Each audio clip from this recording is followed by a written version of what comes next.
Water is pounding on my back, my shoulders, and the top of my head, creating a rhythm of sound against the tile floor.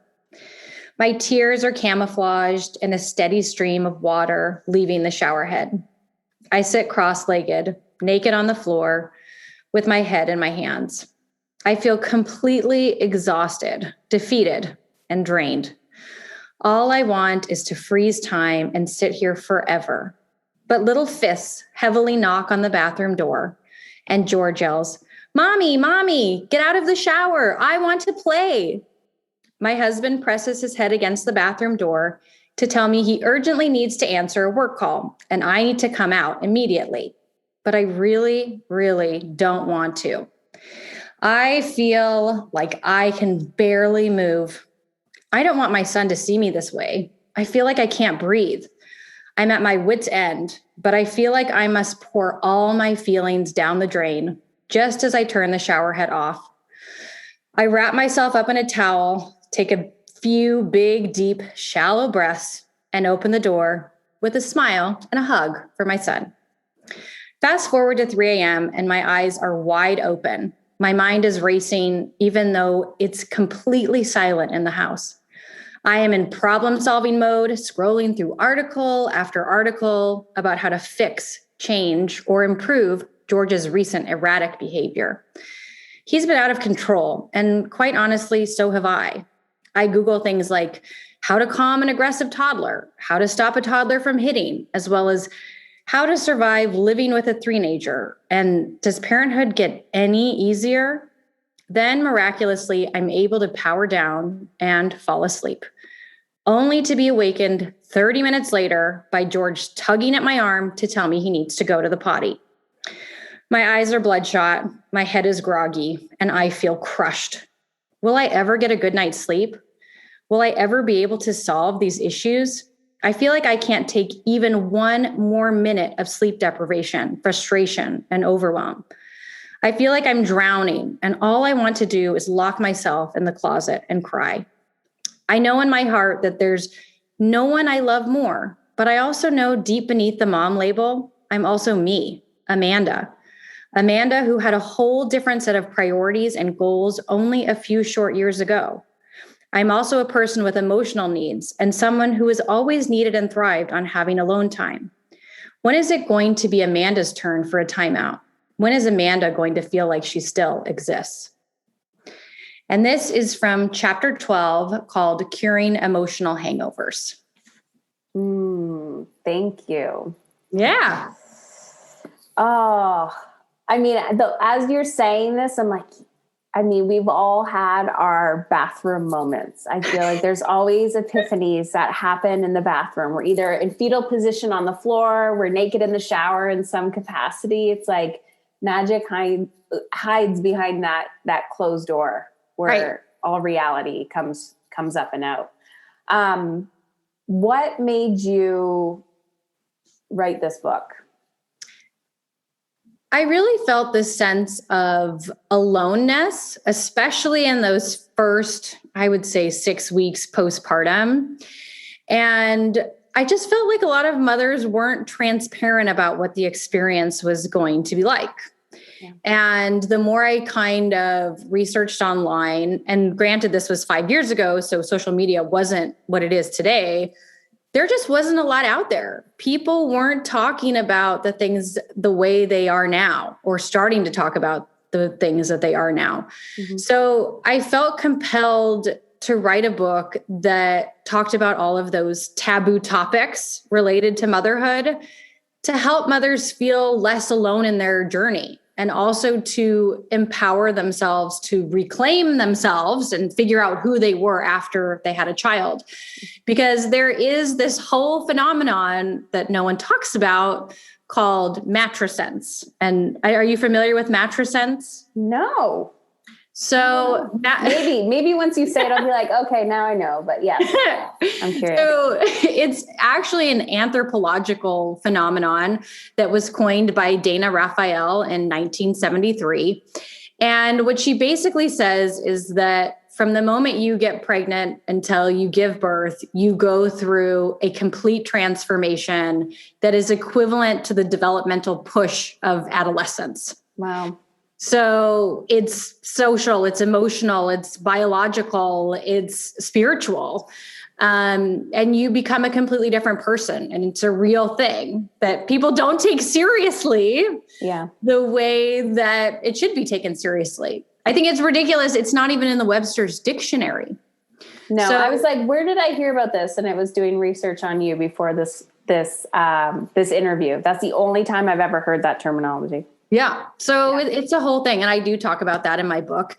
But, for me, like I said, I just felt like there were so many taboo topics that weren't being discussed and needed to be openly discussed. So that was anywhere from, mattress sense, mom brain, breastfeeding, burnout, postpartum sex. I mean, you name it. I try to kind of, in a fun way, touch on all these topics so that mothers feel less alone in their journey. What's interesting? You talked about mattress sense, and I come from like the child development background. And so the cultural conversations that we have during different developments, like the three-nager or the teenager, and this like, oh, they're so awful, it's so difficult. And from a mainstream perspective, it all comes from complaining. Like that's all you hear is complaining, but there's no one actually talking about what's happening in the identity and the transformation of a woman when she is going from like woman to mother. Right. What's happening to a child when their brain is developing or they're, going from one stage to the other. So if this was like 5 years ago, what has unfolded for you? Like, what have you witnessed, not only within yourself, but other people you've had conversations with? In what regard? What have I witnessed in terms of how the narrative has changed, or what specifically are you asking? Well, what I find is the more vulnerable I am to the second you tell someone your story, I feel like the mask just comes off. Yes. The walls just come down. So what have you noticed being more open and vulnerable about your journey? I think for me, I have always been very transparent with people. So I've always felt the need to maybe overshare just because I feel like it helps people to open up.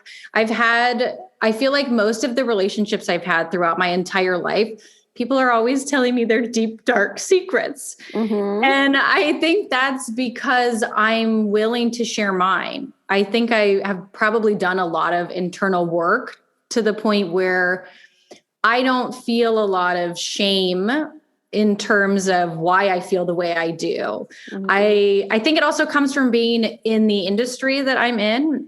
As a plus size model, you're always being scrutinized from a physical perspective, for sure. But because you're always being scrutinized, I've always felt this sense of fighting back and being like, well, this is who I am, take it or leave it.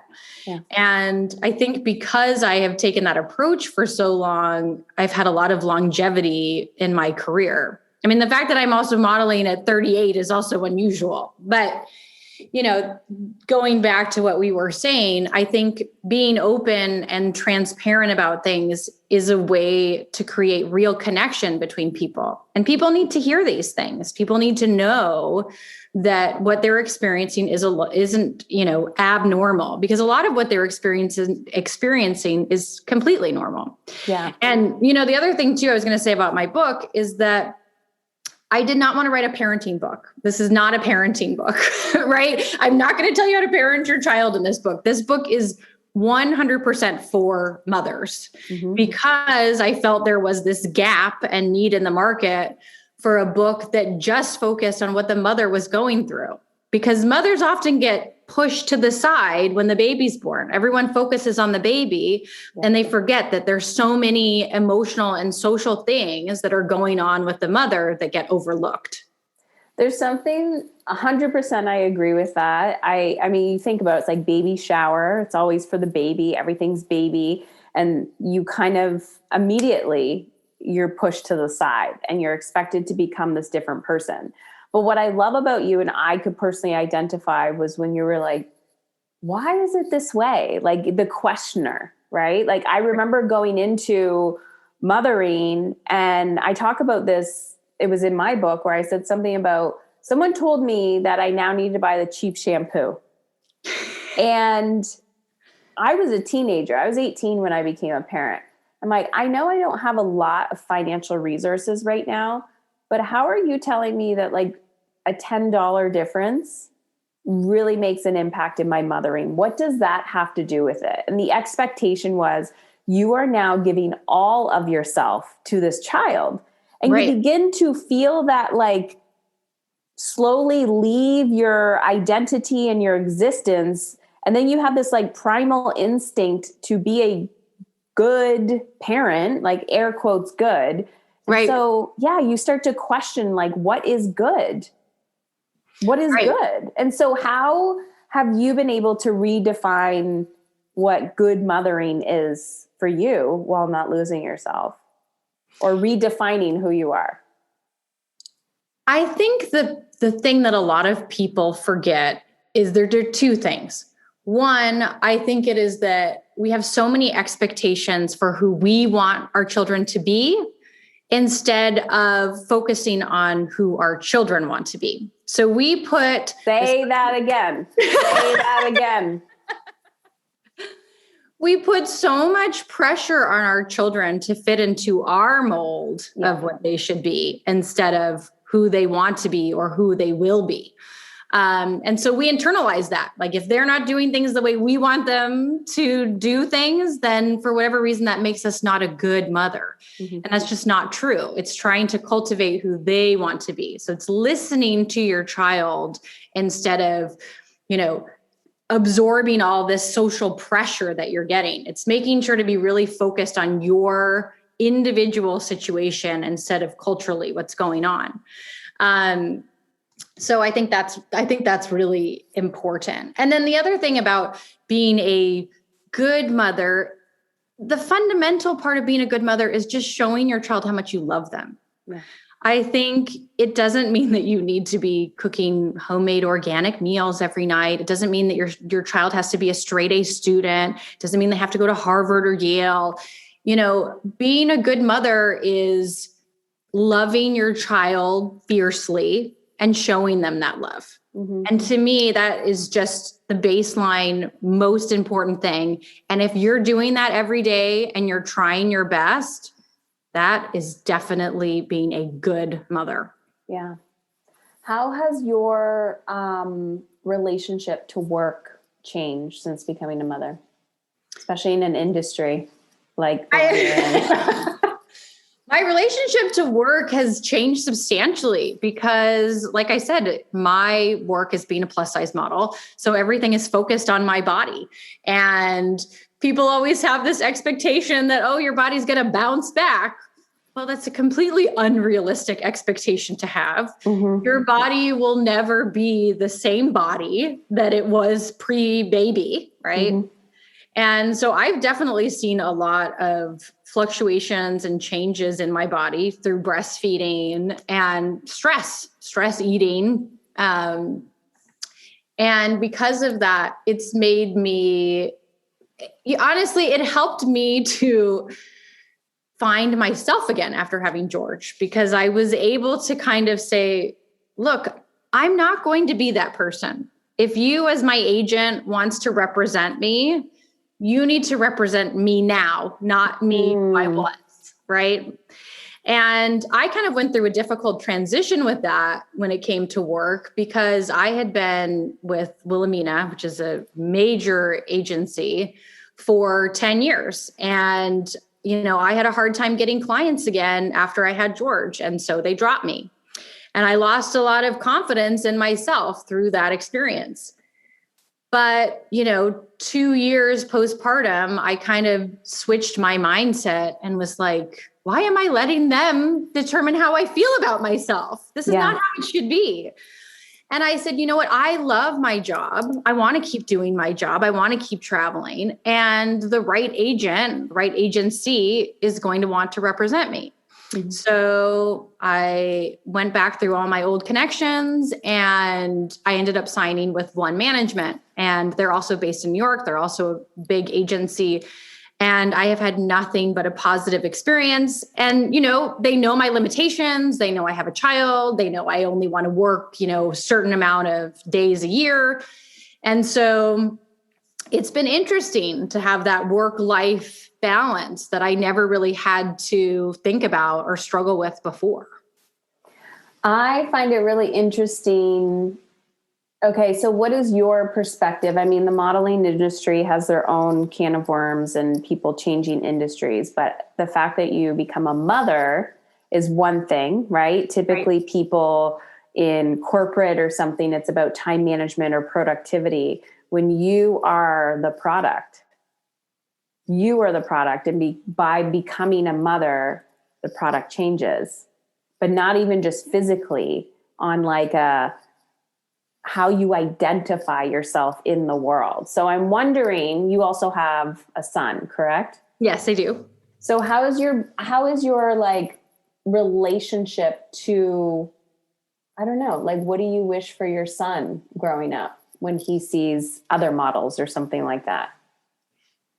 Well, I have to say, I have been floored by how much the industry has changed in the Mm-hmm. past 3 years, because there has been such a push to have a wide variety of representation of bodies in so many different brands and even at the high end fashion level.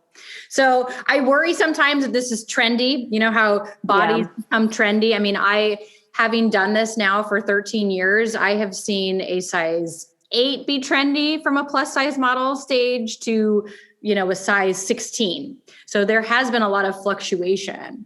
But for him, I think that it's just important for him to view all women as beautiful, Mm-hmm. inside and out, and focus on who they are as a person, not necessarily on how they look. Mm-hmm. And it's been interesting, though, to me, because I have found a lot of the beauty in myself through him.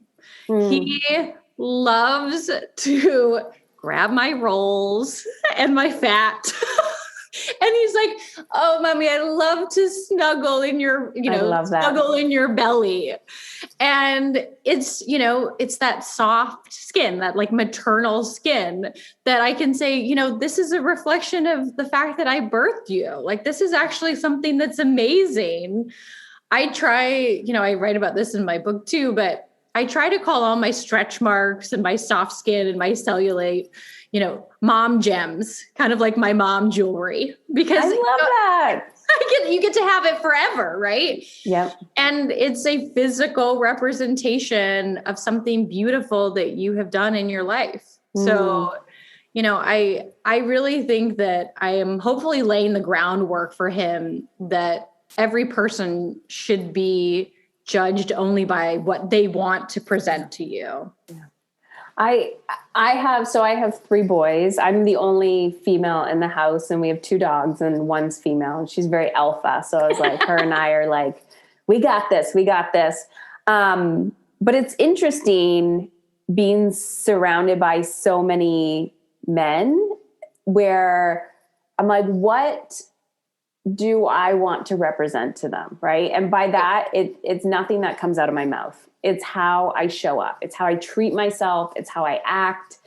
And I think changing those conversations, whatever that is, whether we're doing that in an industry, whether we're doing that for women, whether we're doing that for anyone, I truly believe in the power of becoming.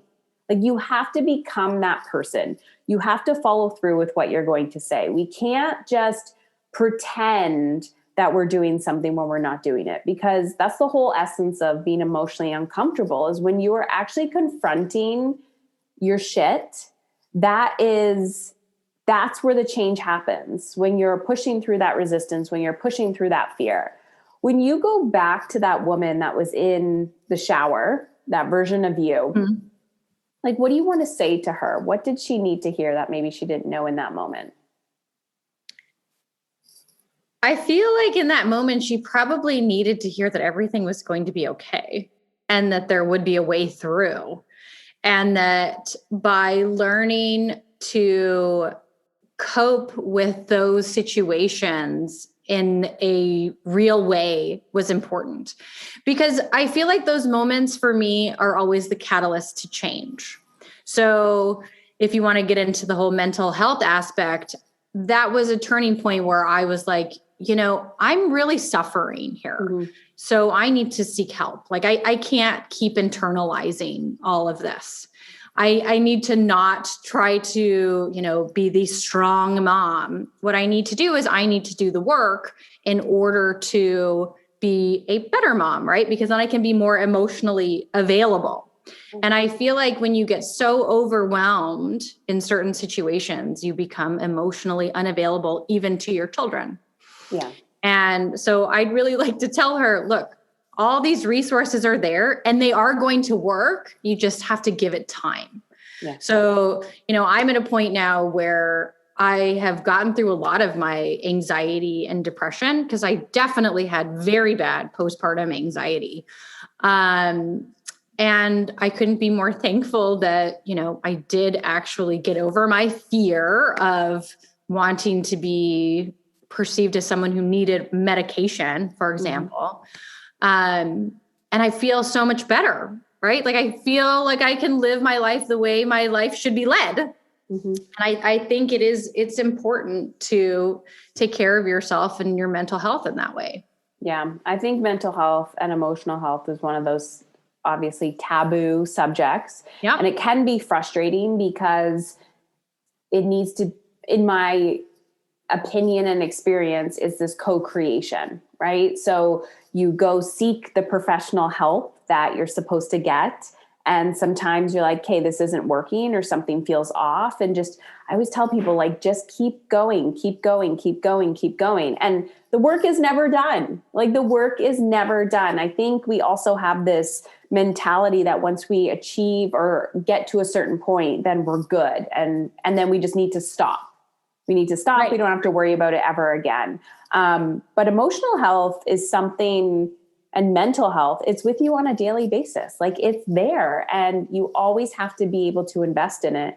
And also just because a professional told you to do something, if your gut is not aligned with something, you're like, there's something off here. Like ask those questions. Oh, I agree. I agree with you 100%. And I can tell you from experience that I have had a journey where I've been on multiple antidepressants, but then I've also found natural solutions that have really helped me. And, they change. But as an example, I started doing tapping. Are you familiar with tapping? I'm all the way in the deep end with all the things. Yes. So tapping has been extremely helpful for me. And my son is also relatively anxious, and it's been great for him too. So, there are always different strategies you can keep trying. It's like I also, because of the pandemic, I stopped exercising as much. And I could really feel that in my day-to-day mental health. People always forget sometimes how physical and mental health are so deeply intertwined. Yeah. So I feel like by exercising, it completely sets a different tone for my entire day. So it, like you said, it's a daily process that you have to work on. Yeah, there's this weird space, like that mental space where you're like, oh crap, this doesn't stop. Like it's very annoying. Like I think once you get to the point where you accept that, just like children, you're like, I got to show up every day and feed you. Like I got to do this again and again and again. You realize like in yourself, you're like, I got to feed you on a daily basis. I got to feed your soul. I got to feed your mind. I got to feed your body. Doesn't need to be this all or nothing mentality. Right. And every day does not have to be perfect either. No. That's one thing that people forget, is that you're not defined by one day in your life. It's the sum of all the days. And some days are really great and other days are just really hard. And that's okay. Yeah. So what's your relationship now to your emotions? Like how I have like a very deep, intimate relation with my emotions. Like if I'm anxious, if I'm overwhelmed, I don't just ignore it and power through it. I get to the point where like now I talk to my emotions. I'm curious your relationship. I wouldn't necessarily say I talk to my emotions, but I think I do what a lot of people do, which is I write out my emotions. So I have been an avid journaler since I was in 3rd or 4th grade. And every time I find myself stuck, I typically put pen to paper because that's the way that I feel like I'm actually connecting with my subconscious. I feel like if I'm trying to work things out, I have a harder time doing it with words. Like if I try to have a conversation with my husband about what I'm feeling, it just doesn't come out the way that I want it to come out. And when I'm able to sit down and have to be in front of a, piece of paper and a pen, I can't type either. It has to be like a pen and a paper. It makes, my subconscious come into my consciousness. And I think that's where I really am able to deal with my emotions in the best way possible. You know what I find interesting when you said, did you say you were grade 3, like when you started journaling? Yeah. So in grade school, I remember getting like Scholastic book orders. Yeah. And one of the books I got was, I would get diaries all the time, but I would get like a book on crystals. And then you become an adult, you go through your shit, life happens, and you go back to these coping strategies that you actually had as children, like those parts of you. And I believe that, those of us who are anxious or would consider themselves highly sensitive or give birth or are raising these children who are highly sensitive, it's just mirroring back to us. It's both a gift and can be a curse if you're not watching it. Like, there's always shadow sides to our gifts, but the beauty in that sensitivity and knowing that, like, I call them breadcrumbs, they were always there in your childhood. You just have to remember it. No, I definitely think that's true. I think it's interesting too, how as a child, you learn to cope with things in unusual ways. You're actually better at problem solving than you may think you are. And it may happen consciously or subconsciously. And like, as an example, I'm fairly dyslexic. And so for me, it wasn't really diagnosed until I was in high school. And it was because I had learned over the years to be very good at memorizing things. So in order to offset my dyslexia, I was able to memorize like large chunks of text or, numbers, so that I knew the sequencing of things and I could memorize them from a textbook. So like you said, you learn over time if you have this desire or goal to succeed or maybe please your parents or whatever it is, you learn certain coping strategies subconsciously to help you deal with whatever situation you're put in. Yeah. Which is why I love podcasting over writing. Because when I was a child, everything was verbal dictation. I was like, nope, not happening. And then writing a book, I was like, I had to find my way of being able to do that. I would go for walks. I would record myself on a thought, have it transcribed, go through it. 100% can totally resonate with that. Yeah. So what do you want the woman reading your book to walk away with? How do you want her to feel at the end? At the end of the book, I want them, number one, to feel like they're not alone in their journey. And number two, I want them to feel empowered to do whatever it is they want to do when it comes to chasing their dreams and their personal identity.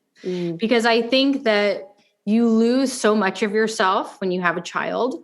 And I think it's important to get back in touch with who you want to be. Yeah. And like you had said earlier, what do I want to reflect to my son?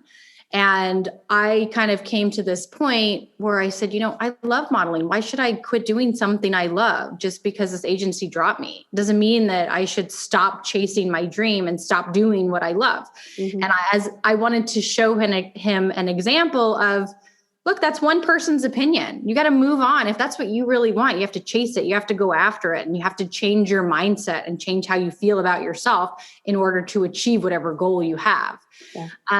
So I really want women to be able to read this book and feel like, hey, I can accomplish whatever it is I want to accomplish. And I'm actually better now as a mother because of all the skills I've learned being a mother to succeed at whatever goal it is that I have.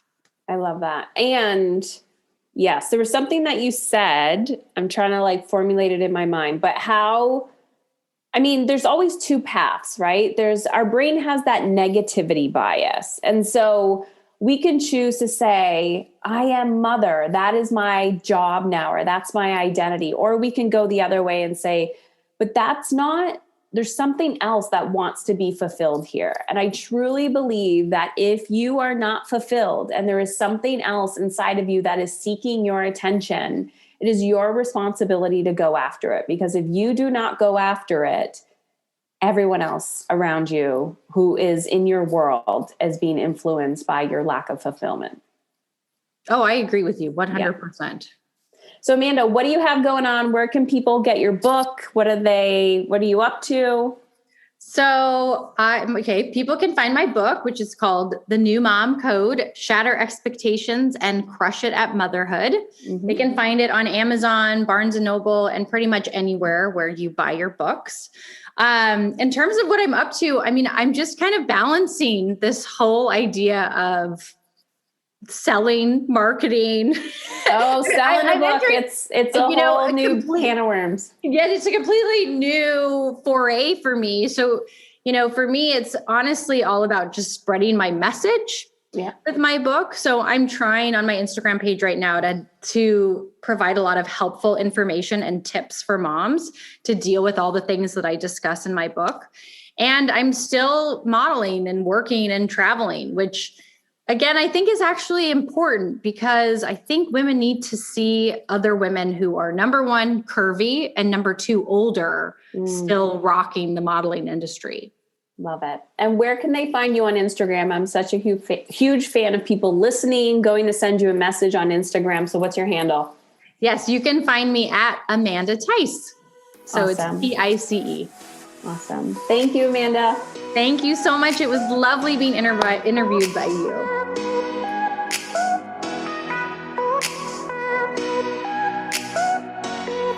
There it is. You just listened to the Emotionally Uncomfortable podcast. If you want to take this conversation to the next level, head on over to our private Facebook group community, heatherchauvin.com/Facebook. My last name is spelled CHAUVIN. That's heatherchauvin.com/Facebook. Or you can text the word Facebook to 313-710-5199. That's 313-710-5199. It's a U.S. phone number and text message rates will apply. Also, if you are a huge fan of this show, please rate and review it on iTunes. Every review helps another woman like you take back control of how she wants to feel and become emotionally uncomfortable. I truly believe the better we feel, the more alive we become. This is how we are going to change the world. And if you've been watching me for a while, if you've been on the fence and you're curious, how can Heather help me? Head on over to heatherchauvin.com/work with me to check out my mastery and mastery business coaching programs. That's heatherchauvin.com/work with me.